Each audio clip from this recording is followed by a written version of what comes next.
Son las 5:32, una hora menos en Canarias. Vamos con el territorio negro de hoy, que será una nueva modalidad. Vamos a llamarle Territorio Negro Vintage, porque Luis Rendueles y Manu Marlasca van a hablarnos de crímenes cometidos hace ya algunos años, asesinatos resueltos, pero que merecen un espacio.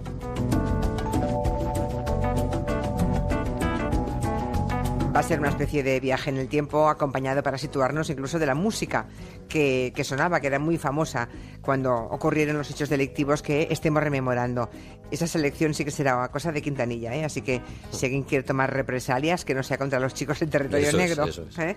Manu Marlasca y Luis Rendueles, muy buenas tardes. Hola, buenas tardes. Por cierto, que ya nos avanzan que el próximo lunes, que es el día natural de Territorio Negro, si no es así esta semana es porque estuvimos en Vitoria, pero el próximo lunes van a traerse al programa a la jefa de homicidios de la UDEF Central de la Policía. Lleva 35 años casi en la policía y ha resuelto más de 300 casos de asesinatos y desapariciones, así que tenemos un territorio negro de lujo el próximo lunes, conociendo a una persona como esta jefa de homicidios que afortunadamente se va a acercar a la radio para contarnos su múltiple experiencia como policía, ¿no? Hemos estado esta mañana con ella, ¿verdad, Manu? Y os ha dicho que sí, os ha dado el sí. Nos ha dicho sí. Fantástico, así vamos conociendo. Se ha dejado, sí. Vamos conociendo poco a poco a personajes que velan por nuestra seguridad, que nunca aparecen en los medios, pero que están ahí trabajando día y noche y que pues habitualmente o casi siempre o muchas veces tienen éxito y dan con los asesinos. Vamos a irnos a Valdepeñas, vamos a irnos a 1993, época en que sonaba, por ejemplo, música como esta.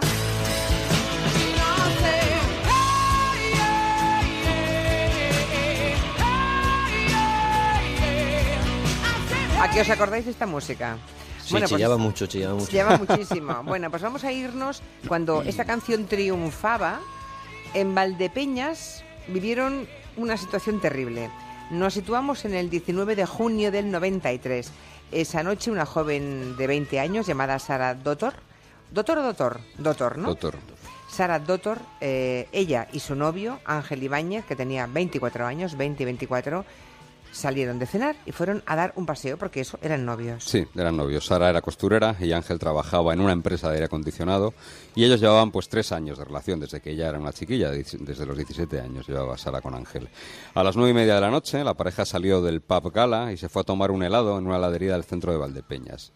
Allí los vieron por última vez, en torno a las 11 de la noche. Salían de la heladería hacia el parque de la ciudad, que es un sitio que era frecuentado por parejas en busca de algo de intimidad.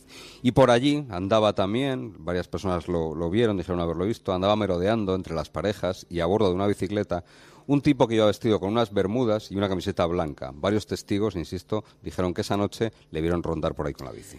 El tipo rijoso de la camiseta y los bermudas amenazó con una navaja a Ángel y a Sara y los llevó obligados a una zona despoblada y oscura, muy cerca de las vías del tren. Ángel entregó el dinero que pensaba, porque él creyó que iba a ser simplemente víctima de un atraco, ¿no? Sin embargo, el atacante lo que hizo fue apuñalarle hasta la muerte y alcanzó también a Sara cuando ella trataba de huir. Le dio una cuchillada en la nuca que la dejó muy mal herida. El criminal se dio cuenta además de que la chica la había reconocido y con ella todavía viva la violó y la sometió a torturas que no vamos a entrar aquí. Sí, mejor. Imagino que la conmoción fue entonces enorme en Valdepeñas, pero también en toda España, porque el país seguía en estado de shock por los crímenes de Alcácer. Había pasado poco tiempo. Completamente. Estaba todavía en estado de shock todo el país y muy sensibilizado con estos sucesos. Habían pasado solo 6 meses desde que un apicultor descubría los cadáveres de Toñi, Miriam y Desiré y Antonio Aguilera desapareciese, se lo tragase la tierra. Así que el crimen de Ángel y Sara hizo que la maquinaria del Estado se movilizase muy rápidamente en esta ocasión. Los mejores policías del país, coordinados en las comisarías de Ciudad Real y de Valdepeñas, se pusieron a trabajar desde antes de que la pareja fuese enterrada en nichos contiguos, como fue enterrada. Pero las primeras pesquisas no daban resultado. Se interrogó, por ejemplo, a todas las personas, todos los hombres con antecedentes por atracos, delitos sexuales, pero no salía nada. Y mientras tanto, el autor del crimen, el tipo de la camiseta y los bermudas, compró un billete de avión a las Islas Canarias, hasta donde viajó solo 3 días después de cometer los asesinatos. En Valdepeñas dejó a su mujer, Yolanda, que estaba embarazada, dejó también a un hijo y dejó su trabajo esporádico como camarero en el bar de su cuñado y a toda la policía buscándolo. O sea que el asesino de los novios de Valdepeñas puso pies en polvorosa, se escapó mientras la policía seguía buscando sospechosos.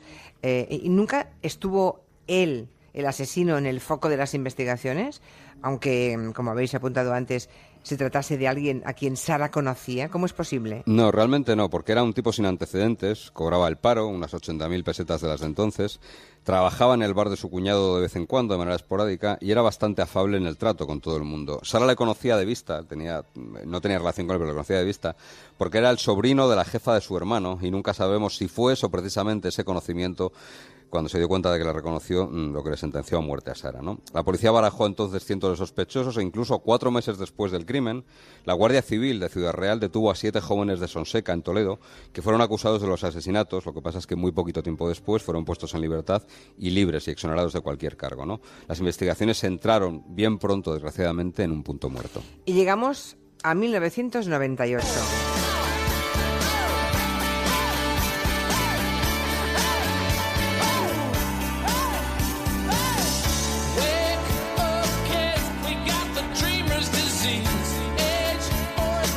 Cuando en la radio sonaba y triunfaba esta canción de New Radicals, ¿eh? Estamos en 1998, ya han pasado, por tanto, 5 años, ¿eh? Estamos en la segunda etapa de este viaje que hoy nos proponen en la Crónica Negra de España, Manu Marlasque y Luis Rendueles.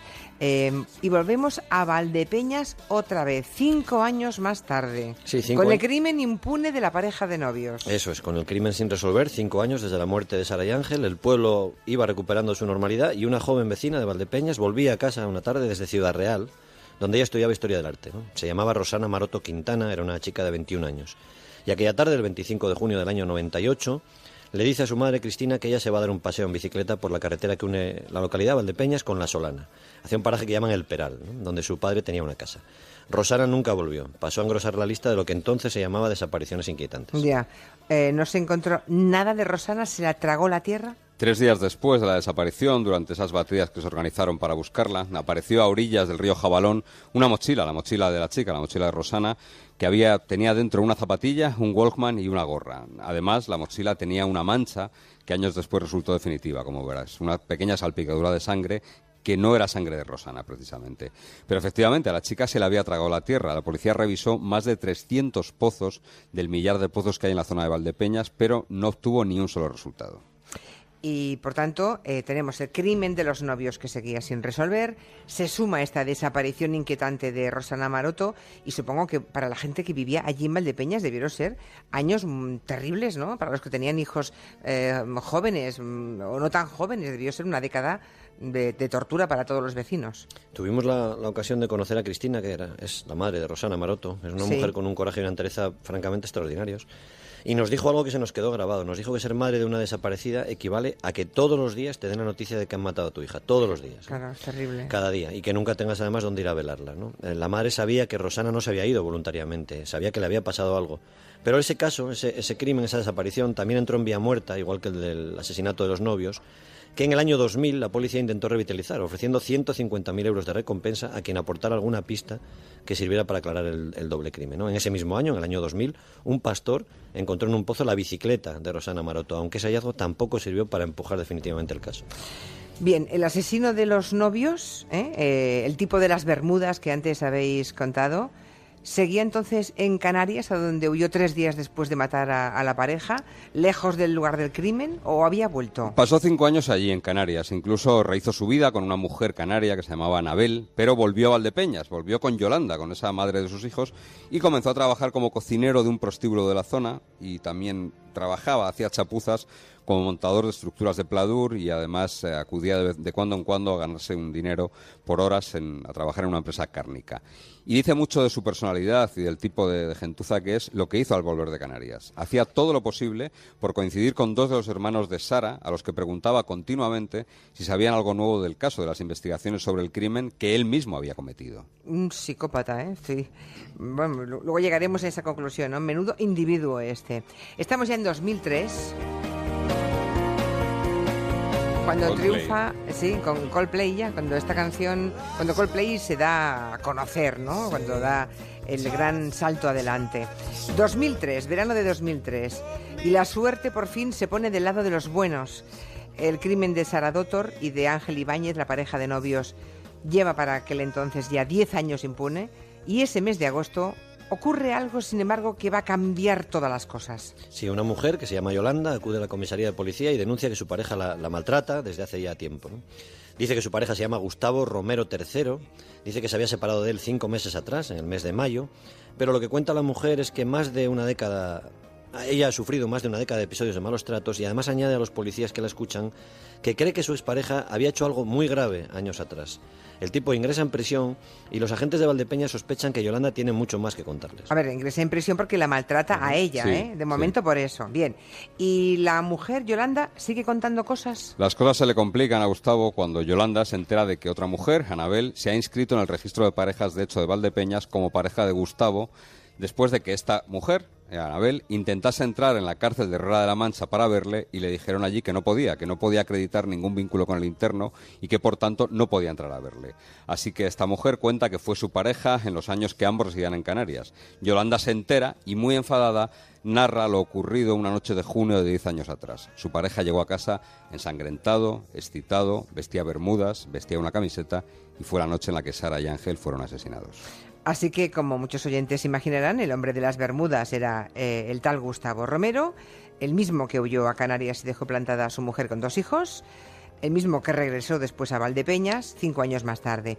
Tras la confesión de Yolanda, que sin embargo, caramba, a mí me duele por dentro, porque es el despecho sentimental el que la hace confesar. Sí, ni A siquiera mí los golpes que le dieron, ¿eh? Ya, sí, a mí eso, la verdad es que Pero bueno, tras la confesión de Yolanda, ¿qué pasa? ¿Qué ocurre? La policía actúa rápido, consigue más testimonios, consigue sobre todo el testimonio de 3 personas que se convierten en testigos protegidos. Uno de ellos incluso marca el lugar en el que Gustavo Romero habría tirado la navaja tipo mariposa de doble filo con la que habría cometido el crimen de los dos novios, ¿no? El arma fue efectivamente encontrada en un pozo, tenía todavía restos de sangre y coincidía a la perfección con las heridas que se habían descrito en la autopsia hecha 10 años atrás a Sara y Ángel.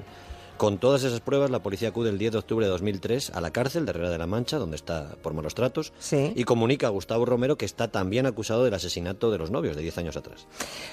Increíble, o sea, la confesión de su mujer despechada, insisto, que llevaba 10 años sabiendo que el padre de sus hijos era un criminal, porque ella lo sabía, saca digamos, de la vía muerta un caso que, si ella se hubiera callado, habría prescrito, supongo que al cabo de 10 años más, ¿no? Eso es, 20 años. Gustavo reconoció los hechos, contó a los policías que todo se le fue de las manos, que eso era un intento de atraco nada más. Lo que pasa es que el escenario del crimen y las lesiones de sus víctimas no decían precisamente eso, ¿no? Sino que hubo un especial ensañamiento, sobre todo con ella.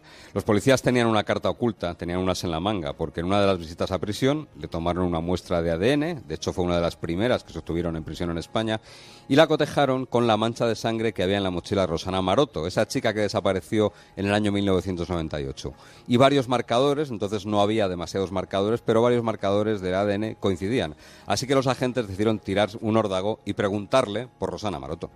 Recordemos que el cuerpo de esa joven de Rosana Maroto seguía aún sin aparecer, en paradero desconocido, y que el caso no tenía ningún avance, también estaba en vía muerta entonces. Sí, los que han trabajado con Gustavo Romero, los que le han conocido, dicen que hizo cálculos y que sabía que sus años en prisión iban a ser los mismos si confesaba 2 que si confesaba 3 asesinatos, ¿no? Así que Romero, sin mucho problema, reconoció que al volver a Canarias, al establecerse de nuevo en Valdepeñas, fue él el que había matado también a Rosana Maroto, ¿no? Solamente la vanidad, el ánimo ¿Cómo que la vanidad? Sí, los asesinos muchas veces son vanidosos. La vanidad, el ánimo de convertirse en una celebridad local, explica esa confesión, porque había muy pocas cosas contra él, ¿eh? En este caso, Romero contó una historia bastante extraña y que también suena falsa. Dice que la golpeó con su coche mientras Rosana iba con la bicicleta, que pensó que estaba muerta, que la metió en el maletero del coche y que cuando fue a arrojarla a un pozo vio que vivía y que entonces tuvo que matarla porque se asustó, ¿no? La policía cree que todo fue mucho más sencillo y también mucho más horrible, ¿no? Romero asaltó a Rosana para violarla y cuando lo hizo la mató. Bueno, esa incompleta e interesada confesión de este psicópata de Romero pues llevó al menos a que la pobre familia, la pobre madre de Rosana tuviera unos restos que enterrar, ¿no? Sí, en el fondo de un pozo, a unos 5 kilómetros más o menos del lugar en el que desapareció, los geos encontraron los restos de Rosana, un esqueleto que fue cuidadosamente recompuesto y que fue identificado, gracias a las pruebas de ADN, como el de la joven estudiante. El propio Gustavo Romero llevó a la policía hasta el lugar, que recordaba con todo detalle. De hecho, él mismo insistió a los agentes cuando en una primera inspección parecía que allí no había nada, y él se empeñó y les dijo, no, busquen bien porque está ahí. ¿Qué está ahí? Decís que fue la vanidad, esa egolatría de la que alguna vez antes habéis hablado y que comparten muchos asesinos, lo que llevó a este individuo, a Romero, a reconocer que había asesinado a Rosana. Sí, así es. Quien conoce a Romero, algunos en prisión, dicen que es un tipo seductor, encantador, que tiene un magnetismo personal enorme, ¿eh? Y también coinciden que es un psicópata de manual. Una persona que estuvo con él en la cárcel, nos lo ha definido como nuestro Ted Bundy, ¿no? En referencia al asesino de, por lo menos, 36 mujeres en Estados Unidos, ¿no?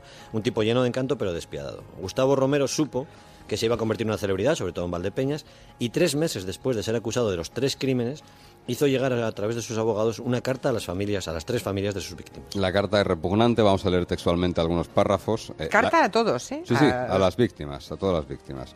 La condena que pueda cumplir nunca será suficiente para hacer justicia. En esas 24 líneas de la misiva, Gustavo Romero indica que, vuelvo a leer textualmente, en lo más profundo de mi alma quisiera pedirles perdón por todo este daño y transmitirles mis deseos de cumplir la condena que me sea impuesta con todo lo que ello conlleva.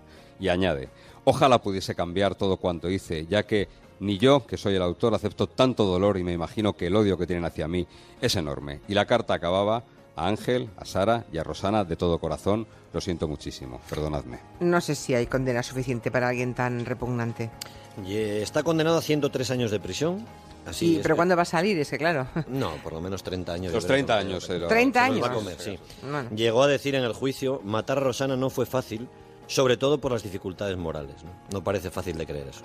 Un auténtico psicópata, ¿eh? Sí, es un tipo que quien le ha visto allí dentro dice que es un tipo verdaderamente peligroso, que lleva el marchamo de un tío verdaderamente peligroso. Pero que Entonces, con 30 años, ¿cuándo saldrá entonces? ¿A qué edad saldrá? Porque es que ya se ve que cuando salga... Bueno, no sé, no quiero Tendrá decirlo. algo más de 60 años. Sí, Algo más de 60, sí, muy joven. Sí. Muy joven. Claro, sí, pero aparte que no va a tener un solo permiso. Es un tipo de una peligrosidad... Bueno, claro, sí, pero es que muy, con muy 60 importante. y pocos años o 60 aún está en una edad en que puede ser tremendamente peligroso fuera de la cárcel, ¿no?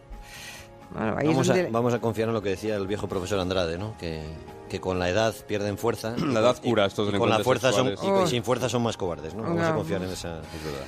En fin, muchísimas gracias y hasta el lunes. Muy bien. Adiós. Adiós, adiós. Enseguida hablamos con...